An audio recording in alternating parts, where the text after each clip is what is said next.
To reset your password on Phemex, be sure you are logged in.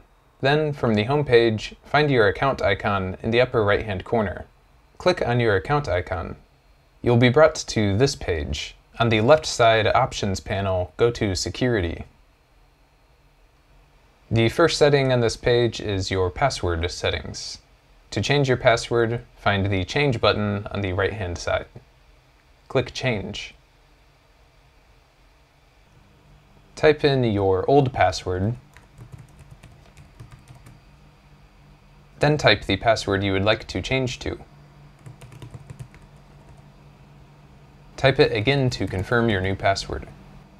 When you're sure the passwords are all correct, click Confirm.